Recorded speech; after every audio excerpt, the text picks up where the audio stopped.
Hello student, हम देख रहे हैं क्लास 12 का फिजिक्स, जिसका पहला चैप्टर पिछले वीडियो में हमने देखा कि चार्ज क्या होता है, बादल में बिजली क्यों चमकती है, विद्युत आवेश क्या होता है और विद्युत आवेश के गुण के बारे में पढ़ा। इस वीडियो में हम देखेंगे कूलम्ब का नियम क्या होता है।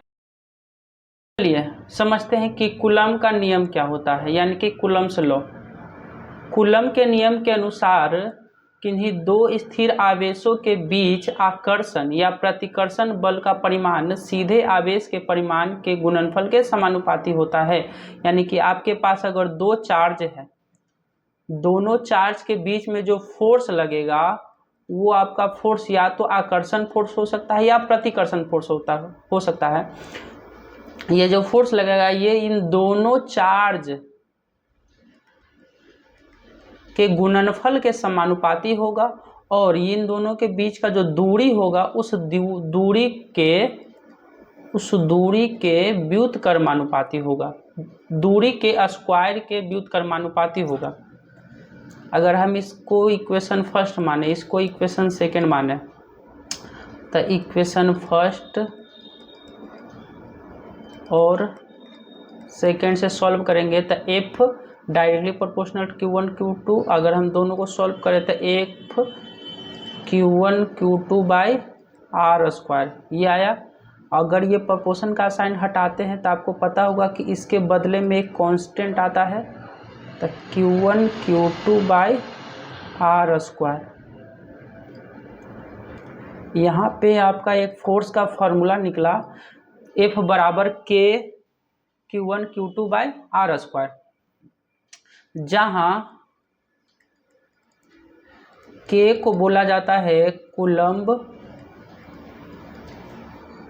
स्थितांक यानी कूलम्ब कांस्टेंट।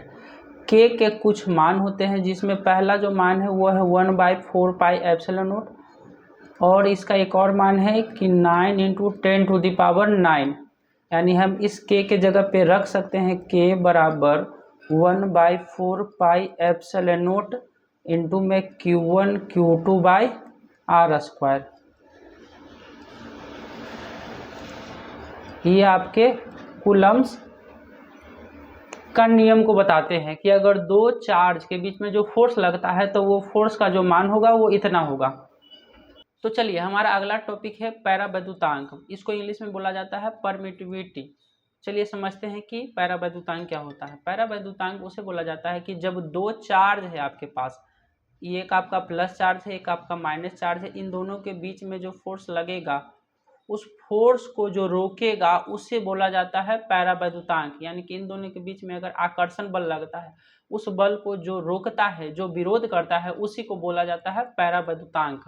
यानी पैरावैद्युतांक किसी माध्यम का विद्युत गुण या मान है जिसके कारण यह दो आवेशों के बीच लगने वाले विद्युतीय बल का प्रतिरोध या विरोध करता है। यानी कि दो आवेश के बीच में जो विद्युतीय बल लगता है उसको जो रोकता है उसे बोला जाता है पैरावैद्युतांक यानी परमिटिविटी।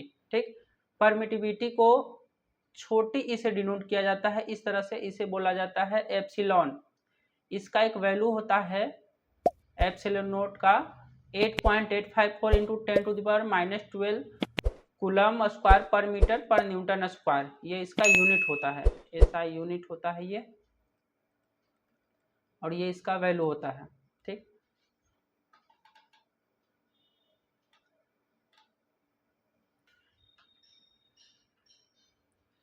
तो चलिए हमारा अगला टॉपिक है सापेक्ष पारगम्यता या पैरावैद्युत स्थिरांक। इसको इंग्लिश में बोला जाता है relative permittivity and dielectric constant. तो चलिए समझते हैं क्या होता है। यह एक निर्वात में रखे गए दो आवेशों के बीच लगने वाले बल और समान दूरी पर एक माध्यम में रखे गए दो आवेशों के बीच लगने वाले बल का अनुपात को सापेक्ष पारगम्यता कहते हैं। तो चलिए समझते हैं। इसमें बोला गया है कि अगर फर्स्ट कंडीशन लेते हैं कि अगर दो वस्तु को हम रखते हैं निर्वात में, यानी दो चार्ज को अगर हम रखते हैं निर्वात में, इन दोनों के बीच का डिस्टेंस है, तो इन दोनों के बीच में जो फोर्स लगेगा वो फोर्स लगेगा 1/4 पाई एप्सिलॉन नॉट, क्योंकि निर्वात में रखा गया है तो इसको हम एफ नोट से डिनोट करते हैं, गुना Q1 Q2 by r square. ये आपका फर्स्ट इक्वेशन मान लेते हैं।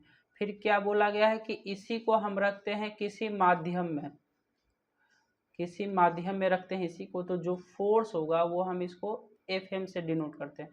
तो ये हो जाएगा 1/4 पाई एप्सिलॉन नोट की जगह पे एप्सिलॉन एम, गुना में हो जाएगा Q1/Q2 आर स्क्वायर। इसको हम इक्वेशन 2 से डिनोट करते हैं। अब क्या बोला गया है, निर्वात में रखे गए दो आवेशों के बीच में लगने वाला बल, यानी जब हम इन दोनों को निर्वात में रखते हैं तो इसमें जो बल लगता है इतना लगता है, और उसी को अगर हम किसी माध्यम में रखते हैं तो उसमें जो बल लगता है इतना लगता है। अब दोनों का अनुपात अगर करते हैं, हम इन दोनों का अगर अनुपात करें तब इक्वेशन 1 डिवाइडेड बाई इक्वेशन 2, तो इसको अगर हम डिवाइड करते हैं यानी एफ नोट बटा में एफ एम, तो डिवाइड करेंगे तो ये हो जाएगा 1/4 पाई एप्सिलॉन नोट गुना Q1 Q2 by r square.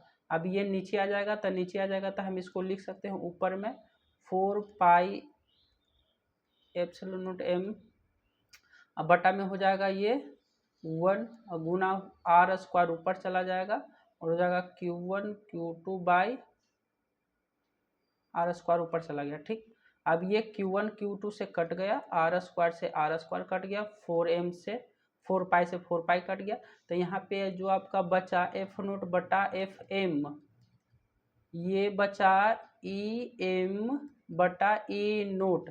इसी को बोला जाता है सापेक्ष पारगम्यता, इसको हम डिनोट करते हैं ई आर से, इसे बोला जाता है सापेक्ष पारगम्यता। ठीक, यानी कि बहुत सिंपल था कि दो आवेश को क्या करते हैं, हम पहले निर्वात में रखते हैं, उन दोनों के बीच का फोर्स निकाले, फिर किसी माध्यम में रखते हैं, उन दोनों के बीच का फोर्स निकाले, फिर दोनों को भागा दे दिए, तो जो हमारा आया वो आया एफ नोट बटा एफ एम बराबर आया ई एम बटा ई नोट। इसी को बोला जाता है सापेक्ष पारगम्यता।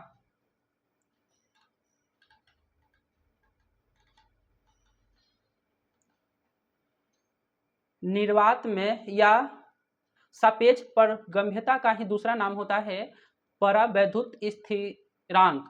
परावैद्युत स्थिरांक इसका दूसरा नाम है, यानी कि इसी को हम बोल सकते हैं परावैद्युत। निर्वात का हो जाता है आपका 1, वायु का परावैद्युतांक स्थिरांक होता है लगभग 1, पानी का होता है 80 और किसी भी पदार्थ का होता है इन्फानाइट। तो चलिए कुछ सीजीएस यूनिट को देखते हैं। जैसे एक कूलम में 3 × 10⁹ स्टेट कूलम होते हैं, या हम इसको बोल सकते हैं 3 × 10⁹ ESU यानी इलेक्ट्रोस्टैटिक्स इकाई, और 1 EMU में आपका होता है 1/3 × 10⁻⁹ कूलम। इसको इस तरह से भी लिख सकते हैं।